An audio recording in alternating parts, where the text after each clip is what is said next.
Hello दोस्तों, मैं हूं प्रदीप गोयत और आप देख रहे हैं PS वैली। तो दोस्तों आज का जो हमारा वीडियो होने वाला है वो होने वाला है लखनऊ आगरा एक्सप्रेस हाईवे के ऊपर। और दोस्तों ये हाईवे लगभग 300 किलोमीटर लंबा है और अभी तक का सबसे लंबा हाईवे माना जाता है। लेकिन अभी एक पूर्वांचल हाईवे जो लखनऊ से गाज़ीपुर के बीच में अभी बन गया है तो वो भी काफ़ी लंबा है दोस्तों, और इसी की तर्ज पर उसको बनाया जा रहा है। और दोस्तों इसकी जो स्पीड लिमिट है, यहाँ पर जो गाड़ी की स्पीड लिमिट है वो 100 किलोमीटर प्रति आवर है। और भी अच्छी अच्छी बातें जानते हैं इसके बारे में चलते चलते, तो चलिए आगे बढ़ते हैं। दोस्तों जब बात लखनऊ आगरा एक्सप्रेस वे की चल रही है तो आगरा का नाम तो आ ही गया है, और जब आगरा का नाम आए और ताजमहल की बात ना हो तो ऐसा तो हो ही नहीं सकता। दोस्तों आप अपनी लाइफ में कभी ना कभी एक बार ताजमहल या फिर आगरा किले को देखने के लिए तो आप जाएंगे ही। और अगर आप ये दोनों काम करने वाले हैं तो दोस्तों ये वीडियो सिर्फ़ और सिर्फ आपके लिए है, क्योंकि लगभग 50% लोगों का वास्ता इस एक्सप्रेसवे से पड़ने ही वाला है। दोस्तों अगर अब आपने इस पर चलने का मन बना ही लिया है तो जान लीजिए कि ये एक्सप्रेसवे 6 लेन का है। एक साइड की 3 लाइनों का अपना अलग अलग काम है। जो पहली लाइन यहाँ पर रखी गई है वो ट्रक लाइन है, कहने का मतलब है जो बड़े व्हीकल हैं उनके लिए है। और जो दूसरी लाइन है वो है कार लाइन, जहाँ पर ये सिर्फ छोटी गाड़ियों के लिए से बनाया गया है। और जो तीसरी लाइन है वो सिर्फ और सिर्फ ओवरटेक के लिए ही बनाई गई, जैसा कि आप देख पा रहे होंगे रोड पर लिखा हुआ है। दोस्तों इस हाईवे पर चलते समय आपको अपने फूड के साथ थोड़ा समझौता करना पड़ सकता है, क्योंकि यहाँ पर आपका मनपसंद फूड नहीं मिलेगा। आपको यहाँ पर वही खाना होगा जो यहाँ पर बनाए गए फूड स्टोर पर अवेलेबल है। इसलिए 300 किलोमीटर का सफ़र है तो अपना मनपसंद फूड पहले ही साथ ले लीजिएगा। दोस्तों ये बात मैंने इसलिए बोली क्योंकि बहुत सारे लोग फूड के बहुत ज़्यादा शौकीन होते हैं, लजीज़ फूड के बहुत ज़्यादा शौकीन होते हैं। ये जो पॉइंट था सिर्फ उनके लिए था, क्योंकि बहुत सारे लोग इस चीज़ से समझौता नहीं करते हैं। और ये देखिए दोस्तों, जैसे ही मैंने फूड का नाम लिया है, फूड प्लाजा का नाम लिया है, तो ये यहाँ पर सामने दिखाई दे दिया है। यहाँ पर ये एक बोर्ड दिखाई दे रहा है तो जिस पर साफ साफ दिखाई दे रहा है कि क्या क्या सुविधाएं हमें यहाँ पर मिलने वाली हैं। तो अभी चलकर देख भी लेते हैं कि क्या क्या सुविधाएं हमें यहाँ पर मिलेंगी, क्योंकि दोस्तों लिखा रहना एक अलग चीज़ होती है और वहाँ पे जाने के बाद जो मिलता है मेन तो वही होता है। तो चलिए देखते हैं कि हमें क्या क्या यहाँ पर मिलता है। ज़्यादा दूर नहीं है, अभी यहाँ से बस ये आ ही गया। यहाँ से हम टर्न करेंगे और फूड प्लाजा और जो पेट्रोल पंप है, जितनी भी सुविधाएं हैं हमें दिखाई दे जाएंगी।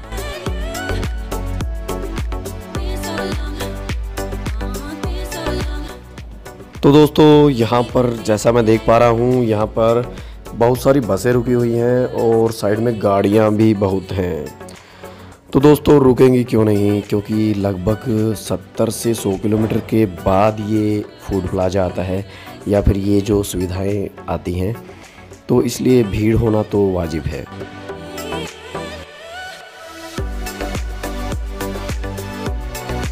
चलिए दोस्तों इसके अंदर एंट्री करते हैं। जैसा स्टार्टिंग में दिखाई दे रहा है, मेरे राइट साइड में यहाँ पर टॉयलेट बनाए गए हैं और सामने से जो गेट है ये फूड कोर्ट की तरफ जाता है। तो फूड कोर्ट के अंदर जितनी भी शॉप हैं अभी फ़िलहाल तो खाली लग रही हैं दोस्तों, और सामने सिर्फ एक शॉप दिखाई दे रही है जिस पर लिखा है बादल स्पेशल चूरन। तो दोस्तों यहाँ पर लगता है अब जब कुछ खाने को ही नहीं मिलेगा तो इस चूरन का क्या करेंगे। तो इस चूरन की ऐड को हम बाद में देखेंगे, सबसे पहले कुछ खाने का ढूंढते हैं। यहाँ पर ये मिठाई की शॉप है, यहाँ पर कुछ मिठाइयाँ रखी हैं, चॉकलेट वगैरह। ये तो अपने काम की नहीं है, यहाँ से हम निकलते, क्योंकि दोस्तों कभी भी आप देखना जब सफ़र में होते हैं ना तो मीठा खाने का इतना मन नहीं करता है, कुछ चटपटाई खाने का मन करता है। तो चलिए आगे कुछ ढूंढते हैं। ये सामने कोई शॉप दिखाई दे रही है, इसमें क्या है, चलिए चलते हैं। देसी पान, यार पान ये भी खाने के बाद का आइटम है यार, इसको भी अभी क्या खा के करना है। आगे बढ़ते हैं थोड़ा, ये देखते हैं यहाँ पे क्या ये है। यहाँ पर कुछ खाने पीने का आइटम है, यहाँ पर कुल्फ़ी वुल्फ़ी है यार, ये भी मीठे का ही आइटम है, तो ये भी खाने के बाद का ही है। तो दोस्तों आगे कुछ दिखाई दे रहा है, चलो वहीं पर कुछ देख लेते, क्योंकि वहाँ पे ड्रिंक्स वगैरह बहुत ज़्यादा दिखाई दे रही हैं, तो कुछ पीने का ही ले लेते हैं। और ख़ासकर मैं तो दूध पीता हूँ दोस्तों, अगर मेरे को ठंडा वंडा दूध मिल गया ना यहाँ पे तो मेरी तो निकल पड़ी। तो देखते हैं, चलो पूछते हैं। अभी बहुत सारे ड्रिंक्स लगे यहाँ पे। भैया यहाँ पे दूध मिलेगा भैया, दूध? Okay okay. तो चलिए दोस्तों, अभी ऊपर चलते। मैंने दूध तो ले लिया है, एक पैकेट अपने लिए। क्या पता यार, कुछ खाने को ढंग का नहीं मिला तो कम से कम दूध पी के तो काम चला लूँगा ना। तो चलिए ऊपर चल के देख लेते हैं, क्योंकि ऊपर भी फूड कोर्ट बनाया गया है, अगर वहाँ पे शायद कुछ अच्छा मिल जाए।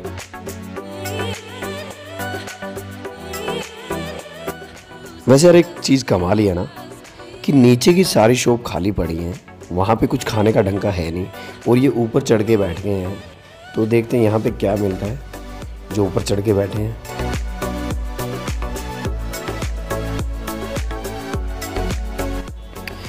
तो चलिए यहाँ पर अभी ऊपर आ गए, तो यहाँ पर देखते हैं कुछ मिल जाए। तो यहाँ पर लगा तो है, फूड कोर्ट दिखाई तो दे रहा है, लेकिन यहाँ पर मेरे को सारे के सारे लोकल ब्रांड ही दिखाई दे रहे हैं दोस्तों। देखो, अगर ब्रांड होता तो हमें उसके टेस्ट का पता होता है, तो इसलिए उसको हम खा सकते हैं। लेकिन अभी यहाँ पर भूख पहले ही अच्छी लगी है और टेस्ट का पता नहीं कैसा मिलेगा, तो समझौता मैं तो नहीं करूँगा। मैं फ़िलहाल दूध पे ही संतुष्ट हूँ।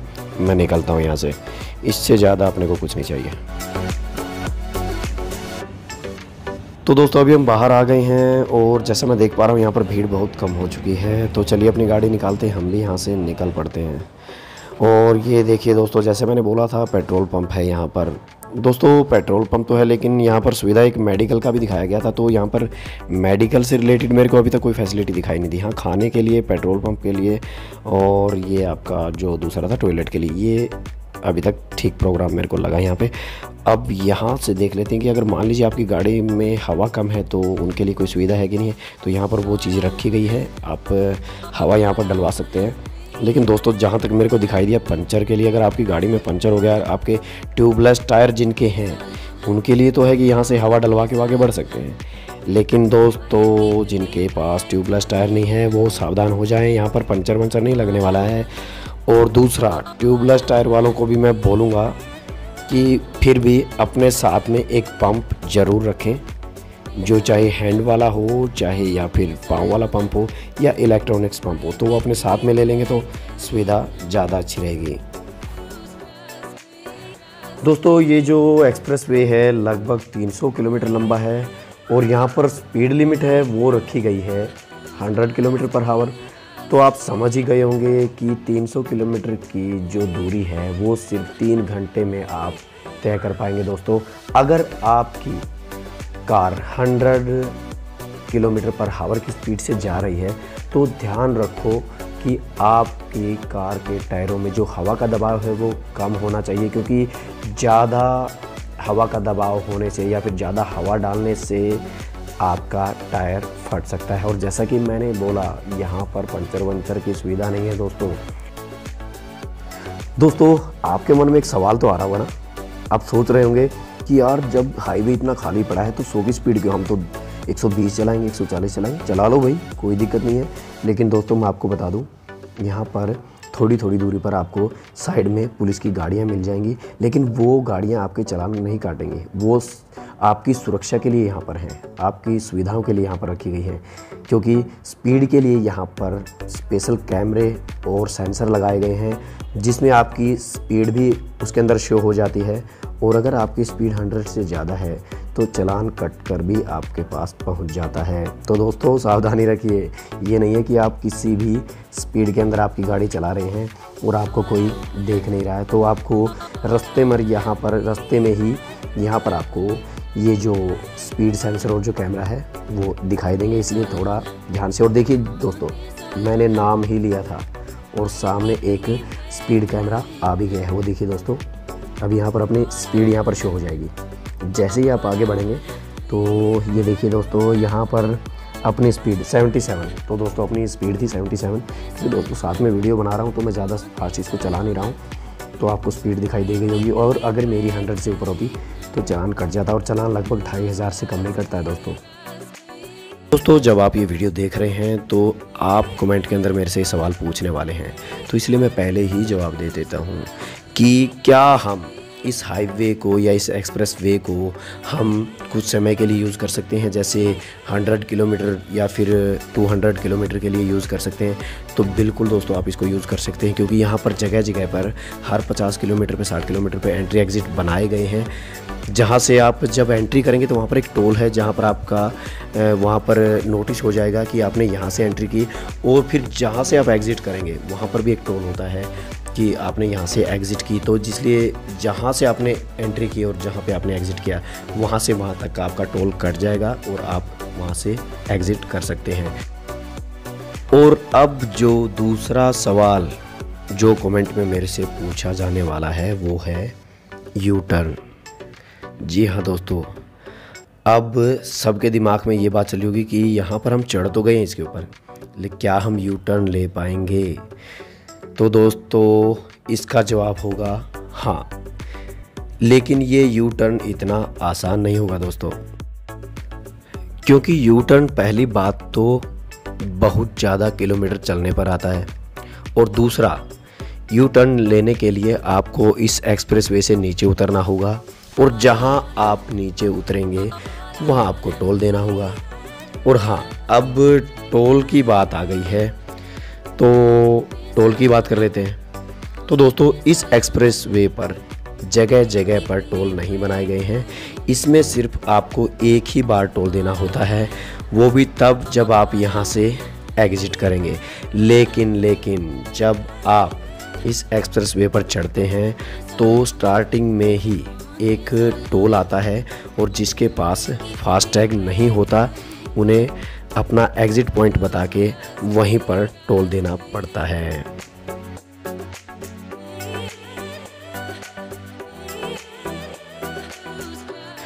लेकिन दोस्तों अब यू टर्न के ऊपर बात चल रही थी, तो यू टर्न में अगर आप नीचे हाईवे से इस एक्सप्रेस वे से नीचे नहीं जाना चाहते हैं और यू टर्न लेना चाहते हैं, तो दोस्तों इसका एक सॉल्यूशन और इस एक्सप्रेस वे के ऊपर ही है। लेकिन दोस्तों वो सही है या गलत है, देखिए मैं तो उसके ऊपर बात नहीं करूँगा, लेकिन हाँ इमरजेंसी में आप उसको यूज़ कर सकते हैं। तो जैसे ही आप इस हाईवे के ऊपर चलेंगे तो इसके बीच में, डिवाइडर के बीच में कट आता है, जहाँ पर छोटे छोटे पोल लगाए गए हैं। तो अभी थोड़ी देर में मैं आपको दिखाता हूँ, यहाँ पर वो पोल आएंगे, यहाँ पर जो बैरियर लगाए हैं किस तरीके से, क्योंकि वो बैरियर इस तरीके से लगाए गए हैं कि आप उनको हटा सकते हैं। लेकिन कई बैरियर के ऊपर लॉक लगा होता है और कई खुले भी मिल जाएंगे आपको, जहाँ पर आपको हटाने की ज़रूरत भी नहीं पड़ेगी। तो दोस्तों मैं इन बैरियर की बात कर रहा था जो यहाँ पर अभी सामने दिखाई दे रहे हैं। तो यहाँ से आप अपना यू टर्न ले सकते हैं। बड़ी गाड़ी के लिए तो ये नहीं हो सकता है, लेकिन हाँ जो छोटी गाड़ियाँ हैं उनके लिए आप ये चीज़ इस्तेमाल कर सकते हैं। लेकिन दोस्तों ये कहाँ से खुला मिलेगा कहाँ से नहीं, इसका श्योर नहीं है।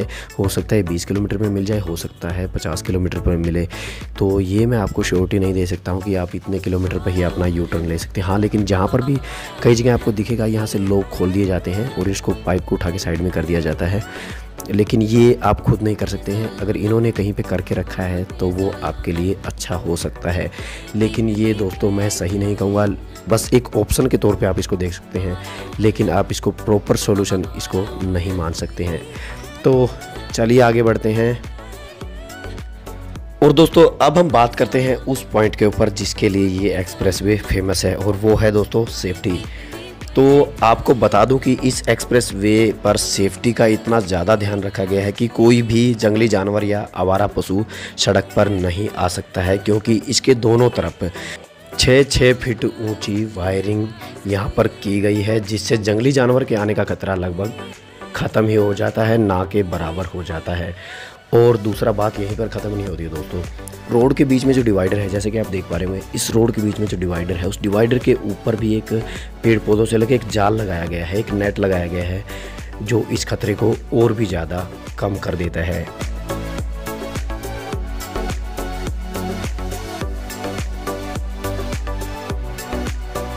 और दोस्तों इस एक्सप्रेस वे में एक बात और है जो इसे बहुत ही स्पेशल और बहुत ही ख़ास बनाती है, क्योंकि इस एक्सप्रेस वे पर एक रनवे बनाया गया है दोस्तों, ताकि इमरजेंसी के समय किसी भी बड़े से बड़े हवाई जहाज़ को यहाँ पर उतारा जा सके।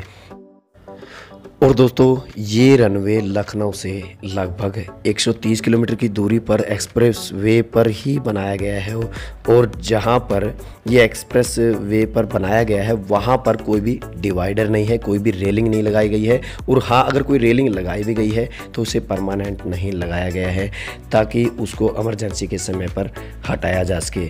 तो इसलिए दोस्तों ये चीज़ इसको और भी ज़्यादा ख़ास बना देती है।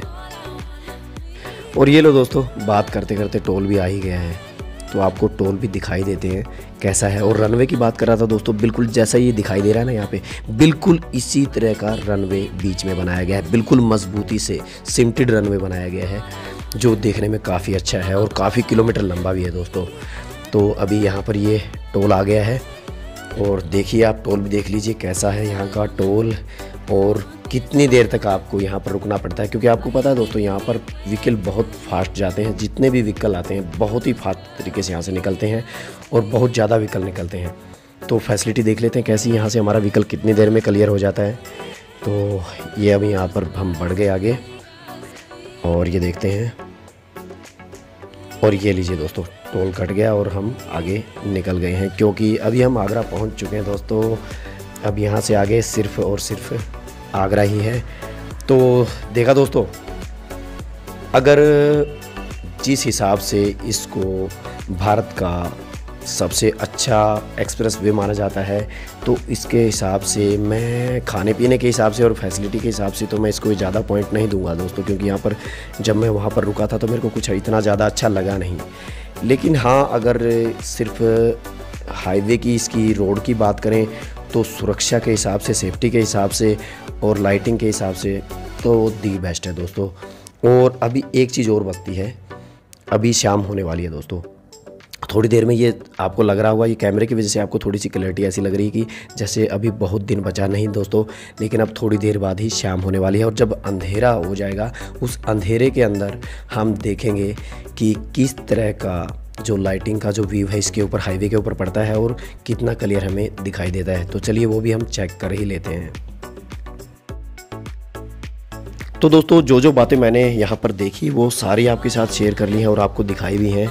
तो अभी तो बोलने के लिए कुछ बचा नहीं है। हाँ, बस रात का जो टाइम है उसी समय पर ये हाईवे कैसा दिखता है, ये एक्सप्रेस वे कैसा दिखता है, बस वही बाकी है। चलो वो और शेयर कर लेते हैं।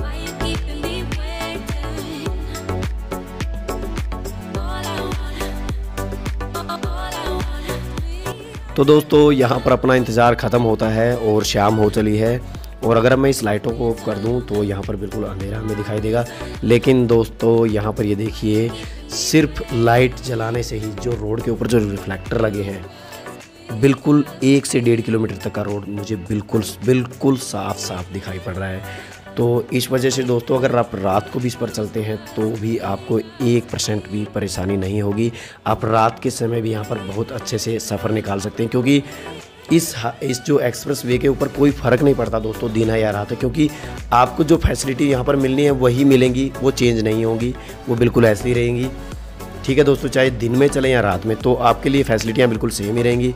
और अगर उस साइड में जाते हैं तो लखनऊ आता है, इस साइड में जाते हैं तो आगरा, तो वहाँ पर तो आपको फैसिलिटी मिल ही जाएंगी। और जो भी यहाँ पर देखिए साफ लिखा है कि ये कार लेन है और ये ओवरटेक लाइन है, बिल्कुल एक चीज़ अभी भी रात को भी आपको उतने सही अच्छे से दिखाई देगी। और सेफ्टी का मैंने बता ही दिया था कि रात को चलने में इधर उधर से कोई जंगली जानवर तो आ ही नहीं सकता है।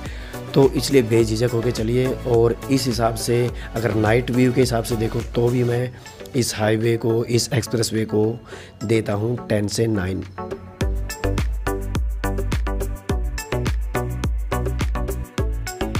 तो दोस्तों, ये था छोटा सा video Lucknow Agra express highway के ऊपर। कैसा लगा ये वीडियो कमेंट करके ज़रूर बताइएगा।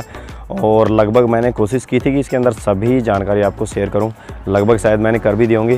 तो आगे भी ऐसी वीडियो लाता रहूँगा, देखते रहिए। PS पहले।